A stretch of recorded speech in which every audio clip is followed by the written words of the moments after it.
This is a response to those who created a video and spread a false idea about the Prophet Muhammad ﷺ.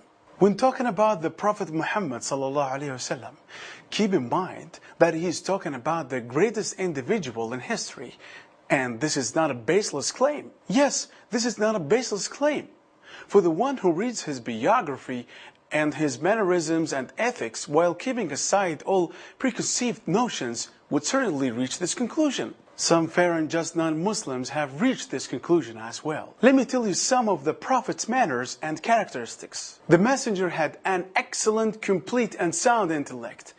No man has ever had an intellect as complete and perfect as his. This becomes clear to an individual when the researcher reads the Prophet's biography and understands the state of affairs, his meaningful and inclusive utterances, his traditions, and his good manners, ethics, and moral character. His knowledge of Torah and Gospel and other divine scriptures, and his knowledge of the statements of the wise, and knowledge by gone nations, and ability to strike examples and implement policies and correct emotional manners. He was an example and paradigm to which his people could relate to in all branches of knowledge: acts of worship, medicine, laws of inheritance, lineage, and other matters as well. He knew and learned all of this without reading or examining the scriptures, those before us, nor he sit with their scholars. The Prophet Muhammad ﷺ was wise to the fullest extent of his mental capacity. Allah,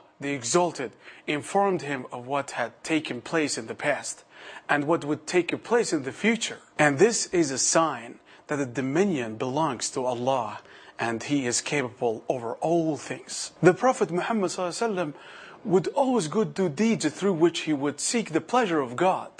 He was abused and harmed when he invited people to Islam. Yet he was patient and endured all of this and hoped for the reward of God. The Prophet Muhammad ﷺ was honest and sincere in all his matters. The Prophet Muhammad ﷺ was a living example for all humans to follow. Aisha, his wife, was asked about the manners of the Prophet. She said his manners were the Quran. In this statement, Aisha meant that the Prophet Muhammad ﷺ abided by its laws and commands and abstained from its prohibitions. The Prophet Muhammad ﷺ had a great forbearance. One of his companions came to the Prophet Muhammad ﷺ, complaining about a tribe who refused to accept Islam and asking him to curse them.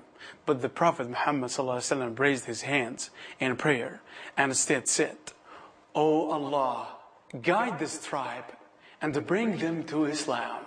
The Prophet Muhammad was the kindest of people. The Prophet Muhammad was fearing God and mindful to not trespass the limits of God. The Prophet said, "Sometimes I return to my family. I would find a date of fruit on the bed.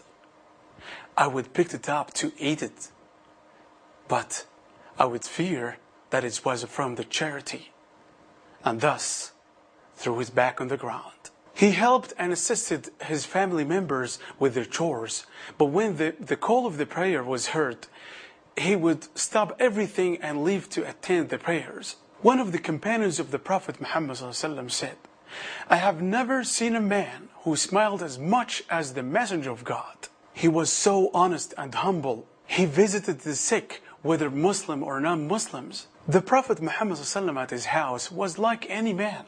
He washed his clothes, milked his sheep, and served himself." The wives of the Prophet Muhammad ﷺ, why did he marry 11 women? After the death of his first wife Khadija, the Prophet Muhammad ﷺ married 11 women. All were divorces, except Aisha.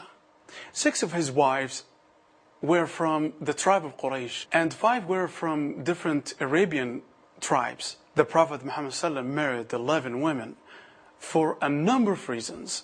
Number 1, legislative purpose. The Prophet Muhammad ﷺ married Zainab bint Jahsh. Arabs in the era of ignorance would prohibit a man from marrying the wife of his adopted son. They believed that the adopted son is like a man's actual son in all aspects. The Prophet Muhammad ﷺ married Zainab although she was previously the wife of his adopted son, so that the Prophet Muhammad ﷺ married Zainab to abolish this belief. Number 2, political reasons and for the spread of Islam.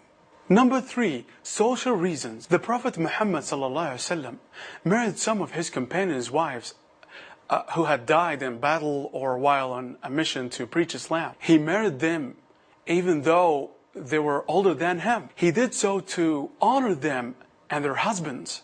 And keep in mind, all wives of Prophet Muhammad ﷺ were not virgin, nor were they young or beautiful. So how can anyone claim that the Prophet Muhammad ﷺ was lustful? He just followed the practice of previous prophets, just like Moses, who no one objected to the plural marriage. And finally, what did they say about Muhammad? Muhammad himself, after all that can be said about him, was not a sensual man. We shall err widely if we consider this man as a common voluptuary, intent mildly on base enjoyments, nay on enjoyments of any kind. The German poet, Wolfgang Goethe, I looked into history for a human paradigm and found it to be in Muhammad.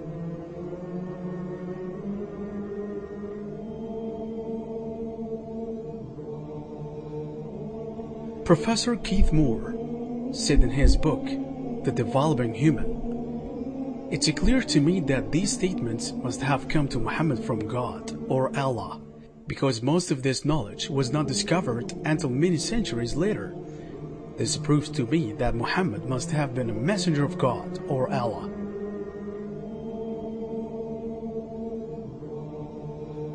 My last word for Muslims: don't think that if you change your logos or mottos or your phrases, that would bring victory.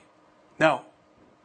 Following the noble manners and ways of Prophet Muhammad ﷺ would bring victory, definitely.